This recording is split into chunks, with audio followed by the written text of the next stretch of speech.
tunataka tuseme tufumulie tu kidogo. Mimi naona kuna matumaini kule mbele.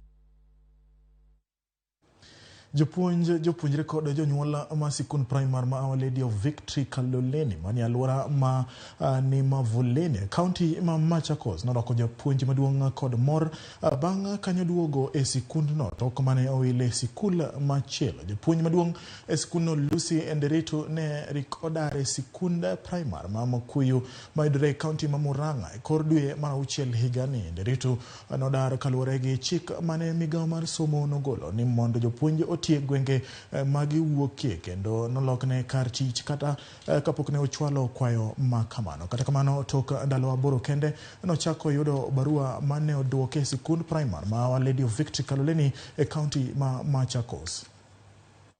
Amehamishwa kutoka shule yetu kurudishwa Murang'a, lakini tukaomba Mungu sana kwa ajili mwalimu alikuwa anatufanyia mazuri na hatuna neno mbaya tunaweza sema mwalimu alitufanyia.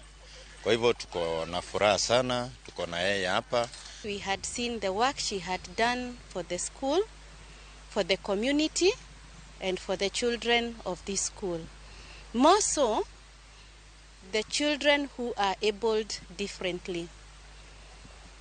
We have come back to celebrate with her today at the revocation of her transfer. And in so doing, we have decided as alumni to support one cause for the school. Okay, so I had requested for this transfer when the government allowed that we could go back home after 5 years.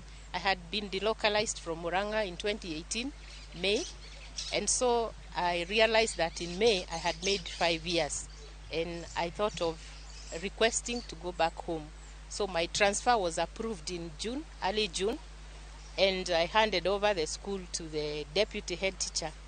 But before I could settle down in Murang'a and get posted to a school, the community, the church and the board, the school requested, and so from TSC I was asked to rethink, and that is how I came back.